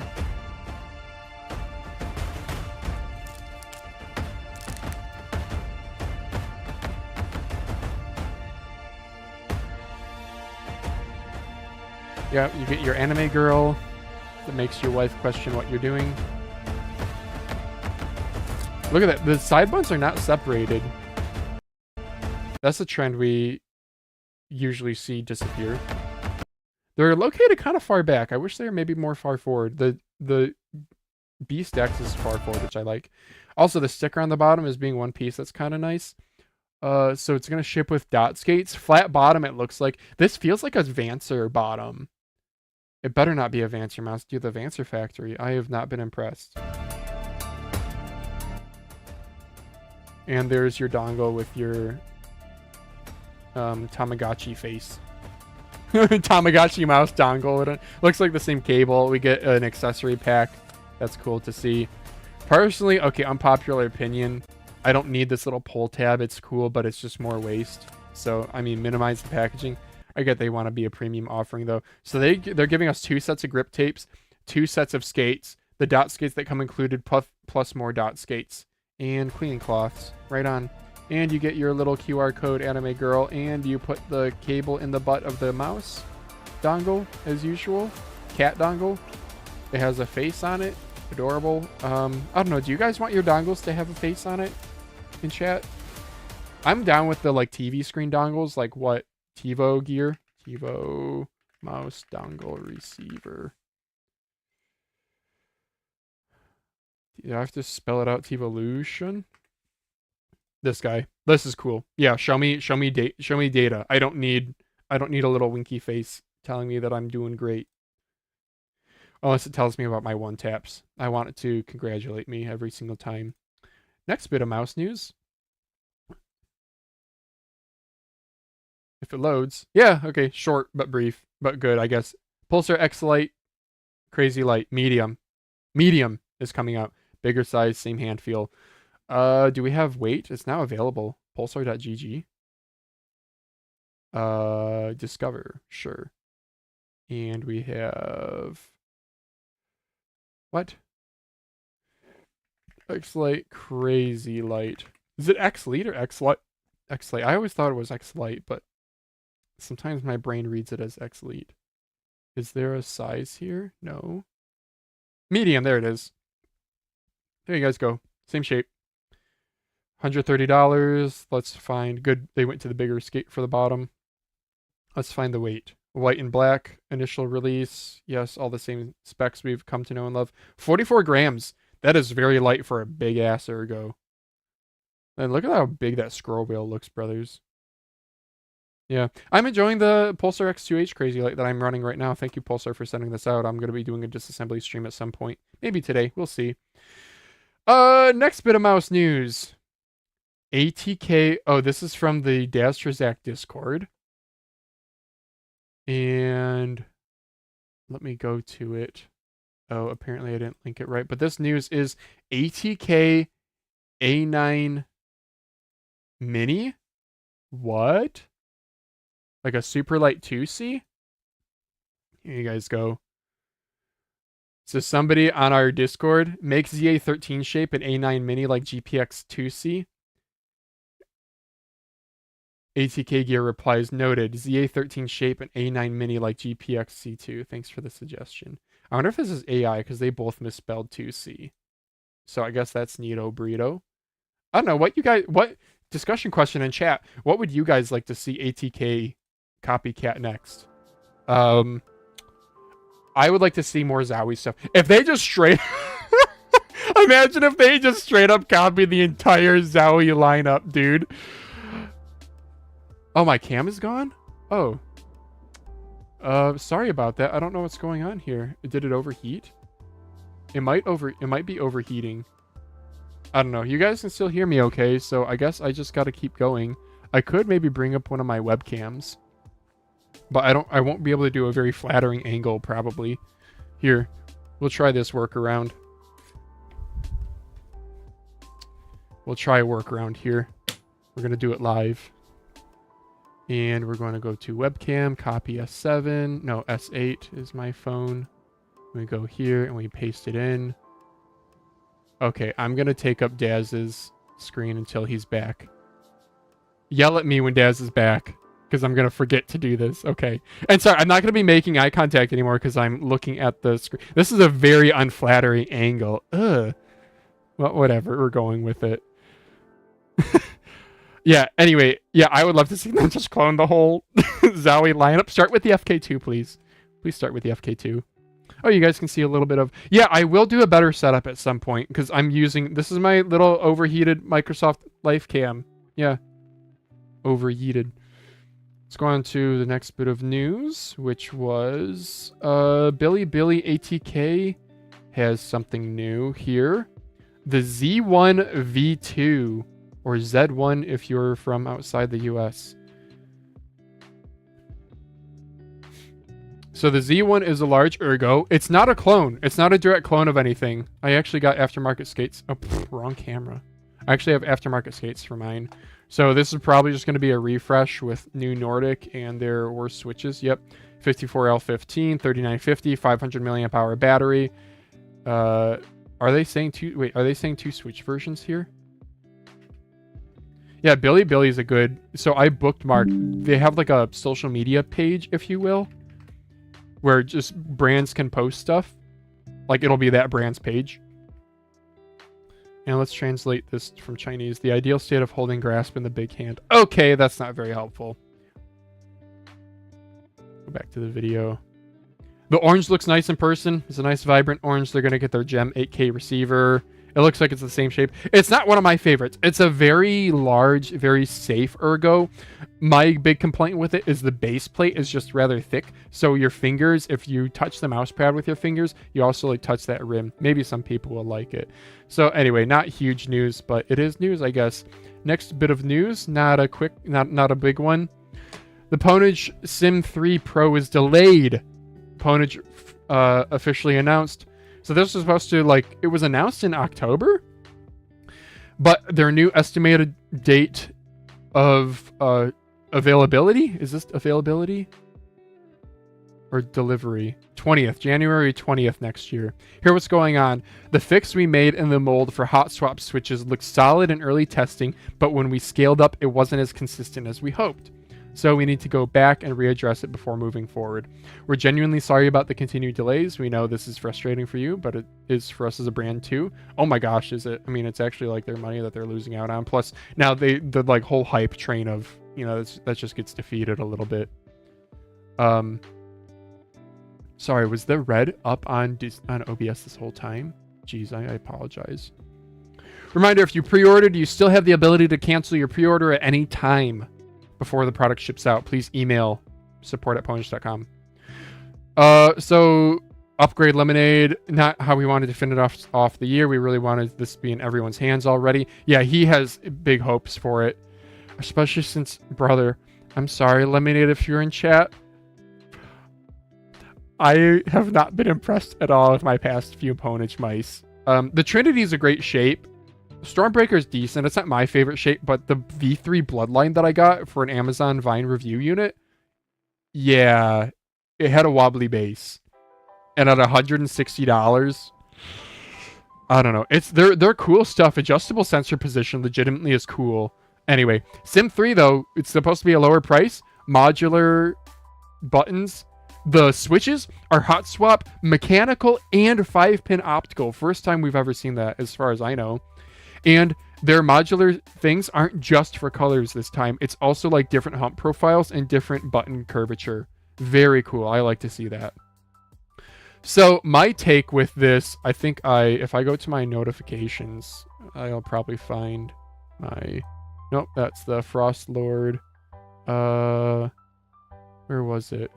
Yeah, here we go. This was my take. I said, W play, W tweet. Thanks for being committed to quality. Good for your customers and brand image. Yeah, I think some people are dogging on this because, I don't know, people view Pwnage as like Finalmouse adjacent, being like really expensive and stuff. I don't know. I don't really see them that way. I do agree that I think they're kind of expensive for what they are. I do think they innovate in some cool ways, like the adjustable sensor position and this here. But I think this is a clean slate, right? We're going to get a $100 mouse, you know, competing with other $100. Like, think about it, guys. Like, friggin' ATK stuff is like $100 now. But this one actually offers... It's actually very feature-rich. So, my only qualm with Pwnage, other than price, has been quality. Like, creaking and side button wobble, and... If they gotta spend extra time to button it up to have a killer release, do it. I feel bad if they've like already booked production capacity, or if they already have units produced, or if they have to like go back and revise other things. That sucks from a business standpoint. We want to see them succeed. Next bit of mouse news. Yeah, do you guys have any comments on this? Lamzu Maya M? This was teased a while back, but somebody added me. Rosk added me. Hello again from Germany, says Marvin. Yeah, this guy added me, and he added a whole bunch of people. I remember this bottom picture. I remember this, seeing the bottom of the Maya M here, but I don't think I have any more information. But I didn't know it was called Maya M, so that's cool. So I'm guessing it's more like a Maya X shape, but maybe smaller? Or is it a refreshed Maya X? Size-wise, it looks similar. I don't know if this is angle. It looks like we have more side curvature. I swear, if this is a new shape and it's called Maya again, they will have 3 mice all called Maya and a pad called Maya. Stop. Get some help. It does look like a different shape a little bit. The like flare, the ridges. I hope it's just like a refresh of the normal Maya, though they already have the Champions Edition. I don't know. Which one's the Maya M here? Son of a gun. X? This is a crappy picture. X? Something in the middle? They have like size comparisons over there? I don't know. Well, I want to be excited, but we don't have enough information. So moving right along to next bit of news. Pulsar ES collab with Vaxee, the new standard. A completely new shape. The first joint work mouse is nearly ready to debut, engineered for professionals who demand nothing but peak performance. So before the pod, I talked a little bit while we were waiting for Daz with Jonas, and he said, I don't think he told me anything that I can't say, but he basically said, remember how he said, like, look forward to Endgame gear and Pulsar in the new year? Yeah. So this shot makes it look like it's still in development. They're testing a whole bunch of shapes, blah, blah, blah. Yeah, freaking right. They are not. Look at this. They have marketing material right here. Can I rotate this? Paint. Good old Microsoft Paint. And let's rotate. And zoom in. Oh, it like downscaled it or something. So it's going to be a new shape. You cannot tell anything from this, but it does look a bit more elongated and a little bit more closer to mid-hump, not like next to. Maybe, I'm thinking kind of like, the proportions are making me think, oh geez, we're on camera, are making me think Santali. Like it's slightly rear hump, but we really can't see much. It's going to be, yes, so it's going to be their esports dongle, presumably. Their little red butt sticker, well, not a sticker, color thing. And yeah, the vibe I'm getting from this is... Let's look at the drawings here. Doesn't that look Santali? Yeah, I do. I'm getting some Tali vibes, which I'm happy. Oh, dude, every single time I grab this mouse, I'm like, why do I use anything else? It's so good. Okay. Yeah, that's all I have to say on that. If you guys have any ideas, feel free to share them. Next bit of news. Darmoshark M9 large ambi reveal. So we have some marketing material. I'll check AliExpress here in a moment, but the Darmoshark M9, again, it's giant. It is 136 long. That is a full centimeter longer than like a GPX. They're using Omron opticals, which I love to see. Shockingly, my Darmoshark mice feel very good with the Omron optical soldered in. They have their little mini TV dongle, which I'm all for because more data, and 54L15 MCU. There's the monster dimensions, dude. So we actually talked about this on Mousecast. There's already been, I think I retweeted it, the Darmoshark M9. We already have like some hands-on pictures from some trade show. Yeah, this was it. Huge mouse. Monster of a mouse. Good to see big skates. Yeah, Darmoshark stepped up their skates. These kind of look like ROM skates. Or, yeah, ROM or Wise Owl. So, sure. No idea on a release. Oh, yeah, also, apparently Darmoshark has a new factory. Darmoshark's head office has been newly relocated. In line with this, there have been a slight delay in products. We plan to sell the large mouse M9 and Motospeed X1 domestically within December. Hey! Cool, I'm glad I scrolled and I read that. Yeah, isn't this kind of cool? Doesn't that the little logo thing here look good? And interesting, they're branding it as Darmoshark because I thought Motospeed was their like actual brand name. Darmoshark Levy said this, and I said Vietnam, like what Finalmouse is doing.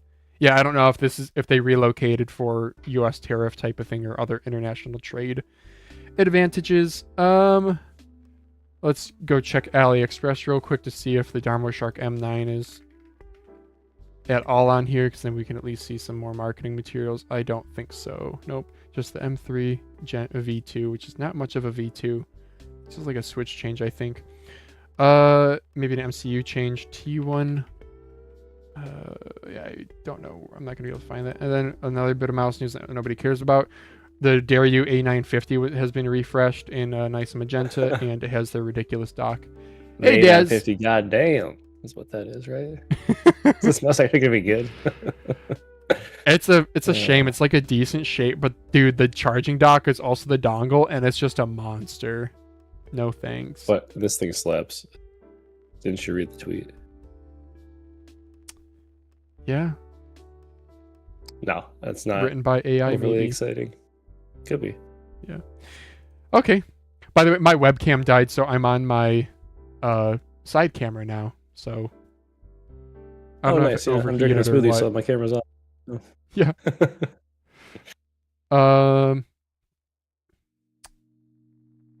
Okay, I'm gonna cover you up then, because I don't want to cover up the Sacred Mousecast logo. Sure. Sacred. Okay, let's Origin go on unknown. to next bit of news. Almost done with the mouse news. This was a new mouse, or not a new mouse, the Vortex series. That's an Attack Shark. That's an Attack Shark. Wait a second, is this just an Attack Shark rebrand? Wait a second. Somebody posted this to Reddit. Or it was to Elo Shapes. Oh! Yeah, it's an Attack Shark. Okay, but with updated skates. This is the Vortex series Ignix F1. It's an Attack Shark X1. Okay. Alright, nothing burger. Moving on. Mousepad news. Big news, guys. Artisan has a new product. You can now get the Artisan Mousepad Sweeper MS01 for... Oh gosh, what's that priced as? JPY. Why? $14. Horsehair brush I have for my boots. It's made with horsehair, so the answer is yes. Are enthusiasts this dumb? Are we this dumb? I'm not. Okay. I don't know if this is dumb. Is it dumb? Probably, right? I guess. You know was what's the cost? crazy? I was so distracted with it. $14 for just the brush without shipping. I can get like a full-size horsehair brush for that on Amazon, I'm pretty sure. I know. Yeah. Is it the highest quality Japanese artisan hair? No. No, it's not. Okay, they've gone off a bit. Oh yeah, $12. Walmart, yeah. Bro. There's also multi-packages that will come with skates and mouse pads. So I don't know if that maybe makes it basically free. The big question though, Daz, is... Wait, where is this? I gotta find... Does it get hair out of Artisan Zero? It works great against debris, but it's not good at getting the hair out of the Zero. So what's the point? Well, I don't want it. I know. Oh man! And then somebody roll my pads when they get bad, but the Artisan Zero is lit roll proof. It doesn't do crap, you know. Yeah. This actually was kind of cool here. Skates. They do have, so it ships with skates. Hang on, let me Yandex image translate these new Artisan skates here. Okay, so we now have the P8 and P6. The difference is 8mm versus 6.4mm. And then also they have now water level butterfly amulet T1. Improved sliding. Am I playing like Diablo or Path of Exile? Like... Improved sliding of the bottom of the mouse body and extreme blocking during subduction. It is secondary skate to reduce. Okay. Ultra thin and ultra light design that does not compromise the functionality of the main mouse skate. It supports gliding as the last rock on the bottom. The last rock on the bottom. Nah, yeah. Standard skate stuff. Okay. What? So this makes... I understand it. I'm not saying it's a good idea, but I understand it. So you buy your fancy Artisan skates and you like how that feels. But you have an Artisan Xsoft pad because you hate yourself and you get scratching in the pad when you press down. So Artisan has a solution for you. The water butterfly amulets, which are ultra thin, so they won't make your mouse a whole lot heavier like those pesky skates do. What these actually look like, I don't know. Right now, they're just pink lines on a Microsoft PowerPoint stick drawing. Okay. I'll say I do always get my attention's always caught when an Artisan pad comes across mouse market, and I see Xsoft and I just cry and go away. I know. I'm not interested. I'm not interested in any Xsoft pad, to be honest with you. Yeah, I have an Xsoft Type 99 and it just ruins it. But I got it cheap because my friend bled on it, so... TaxShark V6 on Vine. You're interested. Oh, really? Random, yeah.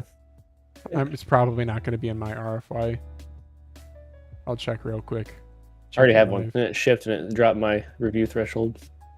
I gotta do more reviews now in the next 2 Oh, yeah. Yeah, I do not have one. V6 is, that's the Basilisk, right? Yeah, I have a white one and it's already arrived. Yeah. And I have the V3 that just came in, the pink Death Adder V2.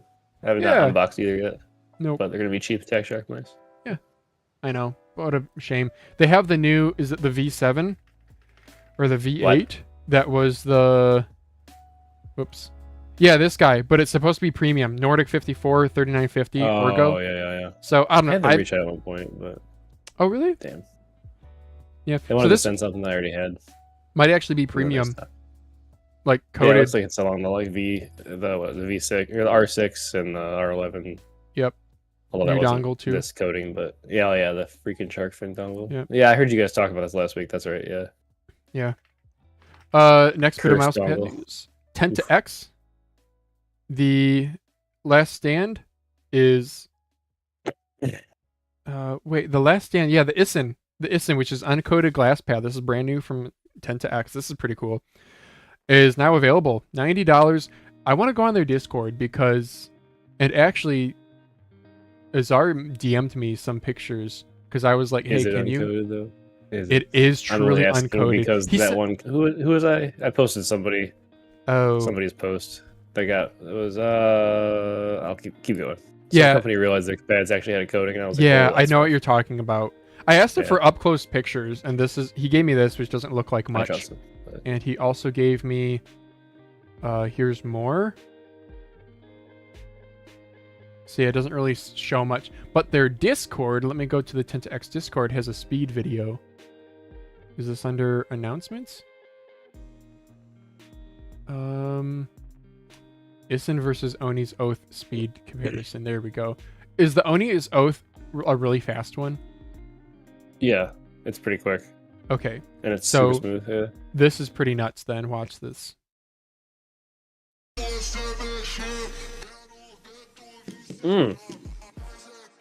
That's insane. Wow.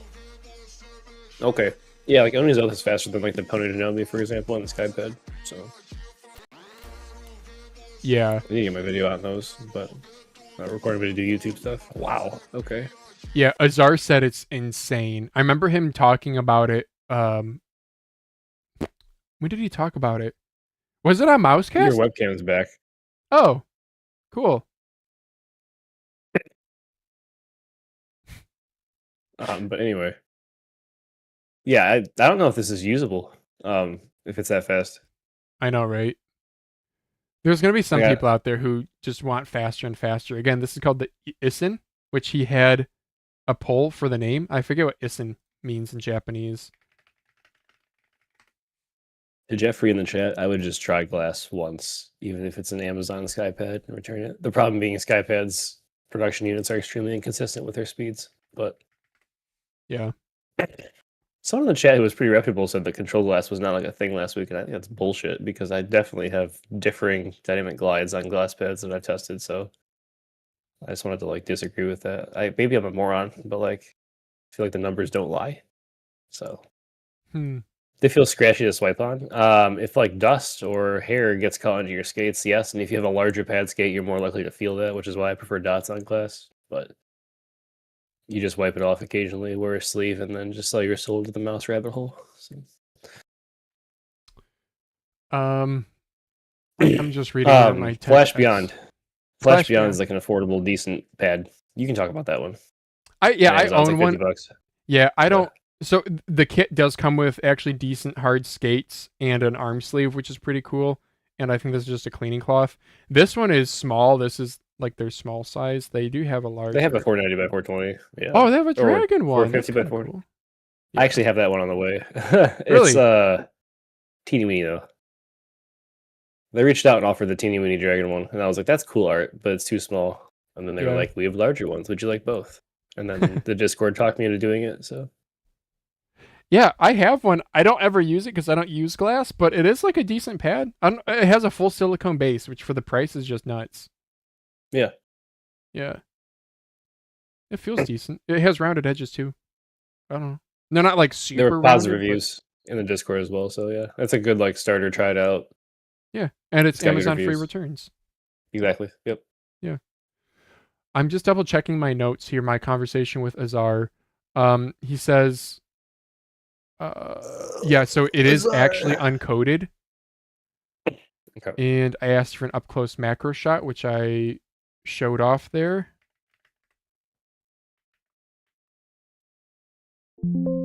Yeah, I know. I don't like want the to update. Jinsoku a lot. I do too, even with And I'm my using it more than freaking. the V3 speed, infinite speed V3, but I do Really? if I had to, only because I love Azar and Tenta-X. I like the mid base on the infinite speed V3, which this is my appeal for the mid base, but I realize logistically that's not easy to do. But I feel like the community of people who loves these speedy like spandex pads is also very much a mid base believer, so it might resonate. Yeah. But Okay, I'm not running a company, so I don't know. The logistics are not, and the costs and everything. But yeah, the Jinsoku is also quite fast. I really like it. Yeah, I'm loving my Jinsoku. Do you notice the foam in it feels more like almost like a memory foam? Yeah, the base is definitely soft plus. It's definitely not mid. It's not X soft, but it's like a little softer than soft, which is not my usual preference. But yeah, I if you think notice, like every video I made recently had a background that's purple. yeah, it is good. I know my camera. Yeah. Yeah. What I think it is I think the top weave is just really tight. So when I press on the bottom, it gives pretty quickly. It feels like a soft base. But then when you press on the top, there's a little bit of resistance, and then once you pass that resistance, then it gets much softer. So The average person would feel zero difference between these two pads beside the base softness, and they wouldn't probably notice the softness in use. But yeah, I like and that no no issue with dots. good. Yeah, I like What that were you gonna it's more textured than some of the other speed pads that I have. It feels kind of That's like what I don't like about the Energon. The Energon's almost too smooth. yeah, you don't get feedback, and I want a little bit of like feedback. yeah. Speed So V3 does that. that's one of the reasons I Jinsoku like does it. the Ruin. The Ruins also you Yep. get some feedback. That's somewhere in my pile. I don't know if you caught me earlier. I was stacking my glass pads on top of the vein so I could use it because I like the vein surface too. Heck yeah. Next bit of mousepad news. Let's try to wrap it up here. Matrova. By the way, guys, if you do custom orders through Matrova, do not upload somebody else's artwork from another company. They will not fulfill the order, which is just crazy. That's like copyright infringement, guys. Like they're not gonna. Don't go upload an Artisan logo. The custom pads. Yeah, they have to like, vet those. That sucks. Yeah, that does suck. And now Levi has to like employ someone or do it himself, knowing him, to like green light if a dude. People are dumb. Now that I have a Matrova service in that I like, I guess I'm a little bit more impressed. Actually, wait. I do have an issue with the vein that I have though. Yeah. So it's 490 by 420, and with how I sit, it's the top of the 490 by 420 pads on my desk sits with the top of my 500 by 500 wood. So that's like what, 80 millimeters up. Okay. The bottom stitching is really rough and it's like scratching the hell out of my forearm, and it's like making it unusable almost. Huh. Yeah. So I almost started using it upside down so that it wouldn't rub on my arm, but then it looks ridiculous. But the art's very interesting, and it was for a good reason. But yeah. What was the balance to speed pad? That's how I would describe it. Okay. It's like a general overall speed feeling, like the Blitz almost, or like so it's rougher, kind of a thing. Not like texture wise, but just like the general feeling of like speed. Like if you put it into a speed category, that would be around the same level. Okay. So. Yeah, I do want to try one. I remember when I went over to Shouldoja's house, he had a vein and an OZ. Wait, did he have both? I remember I liked the OZ, but the vein is also one I do want to try at some point. There's also a new Glsswrks pad. Wait a second, this was just on Twitter. Glsswrks. Yeah, I feel like off. There was a Reddit post that was someone who just really doesn't like tech, trying to like destroy him. But if you look at their comments, it's like days and days and days of just like obsessiveness. It's weird. So weird. Yeah. But the polarity. Yeah. Polarity. Okay, Polarity series. And there's a video that I might want to watch. Yeah, let's watch the video.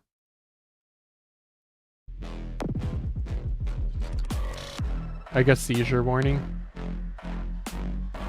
Yeah, how do you do a promo video for a mouse pad? I guess this is it.